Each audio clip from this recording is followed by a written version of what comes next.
मनुष्य में इतनी क्षमता नहीं है कि किसी देव की वंदना कर सके, क्षमता ही नहीं है। आप क्रिया कर सकते हो, वंदना नहीं कर सकते। जब तक उसकी कृपा ना हो आप वंदना नहीं कर सकते। कृष्ण की कृपा के बिना न सुदामा उनकी वंदना कर पाए और न अर्जुन उनकी वंदना कर पाए। जब आप बहुत शुद्ध हो जाओगे, ब्रह्म जब अपनी अभिव्यक्ति जगत में करना चाहता है, ब्रह्म जब स्वयं को अपने गुणों के आधार पर व्यक्त करना चाहता है, तो वह आपके अंदर अपने भाव और अपने विचार दे देता है। तो कृष्ण का जो प्रकाश था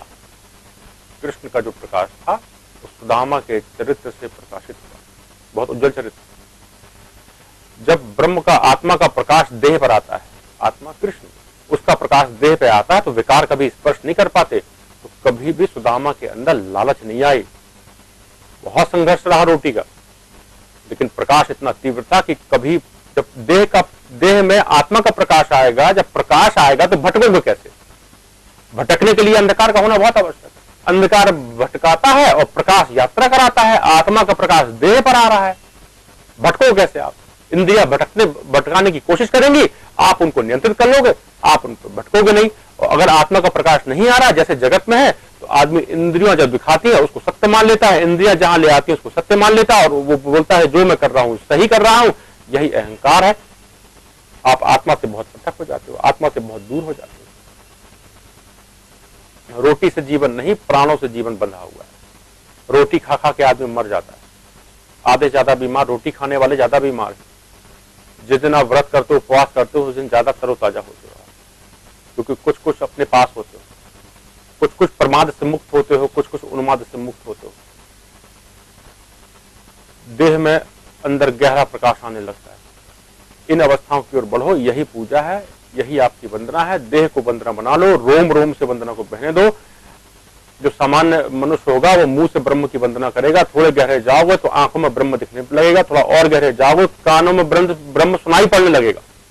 ब्रह्म को सुनो, ब्रह्म को देखो और ब्रह्म को बोलो। और इसके अलावा कोशिश करो कि एक एक रोम से ब्रह्म की वंदना की जाए।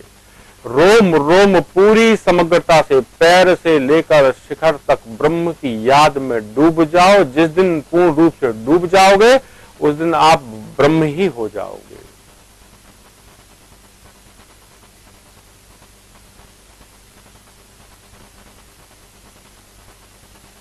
क्योंकि ब्रह्म तक पहुंचना थोड़ा कठिन होता है, मार्ग बहुत लंबा है, रास्ता बहुत सकरा है, इसलिए गुरु अस्तित्व में आए। गुरु शब्द जो है, गा का मतलब अंधकार होता है, रा का मतलब प्रकाश होता है। जो अंधकार से प्रकाश की यात्रा कराए, अंधकार जो इंद्रियों के तल पे फैला हुआ है, प्रकाश जो आत्मा के तल पे फैला हुआ है। अगर कोई जगत उपलब्ध कराए वो गुरु नहीं हो सकता। जो भी जगत संसाधन उपलब्ध करा रहा वो गुरु हो ही नहीं सकता। गुरु पद पे बैठने का उसको कोई अधिकार नहीं। गुरु तो मुक्ति मार्ग को ले आता है, गुरु तो ब्रह्म में लीन करता है, गुरु तो खुद में लीन करता है। गुरु आपको अपने आप में लीन करके आपको गुरु पद पे बैठा देगा।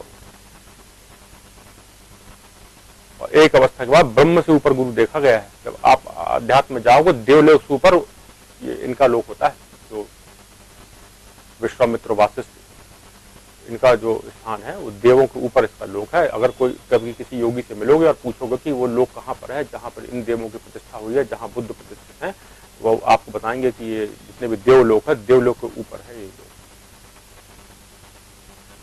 जब हम ऊपर जब भी कोई ध्यान में जाएगा तो आप देखोगे कि पितृलोक से ऊपर देवलोक, देवलोक से ऊपर आपको ये सारे लोक मिल जाएंगे, छोटे छोटे अन्य लोक भी मिलेंगे आपको।